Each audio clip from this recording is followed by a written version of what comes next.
Hello everyone, this is Dan Gramza and welcome to dangramza.com Market Studies for Friday, August 23rd.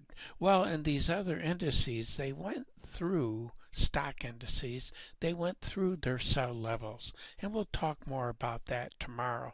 But here in the Russell, we didn't quite get to that level, but we do see what I call consistency of behavior. It's that equal and opposite action is what I call it. And what we look for in that market is we look for follow through.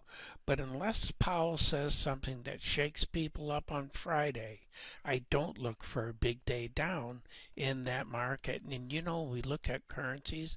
Canadian dollar, I think, is a good summary of the action that we've seen. It's 50-50. Looks like it wants to break lower, which means the dollar would get stronger going into the weekend.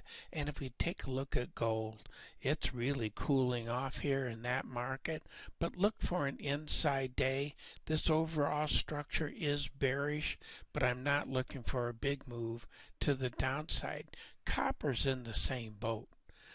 Copper, we're seeing very similar action that we talked about before, that equal and opposite reaction. So far, sellers haven't followed through to the downside, but it'd be logical to see that.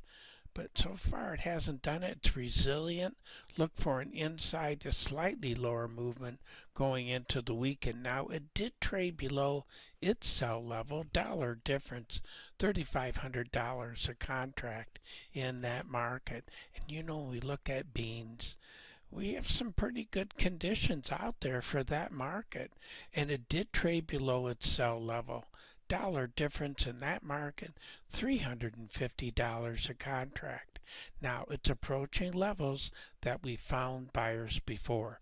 So if you're on the short side, be cautious over the next few cents to the downside.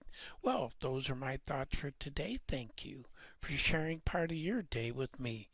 We'll look forward to being with you again tomorrow. In the meantime, take care.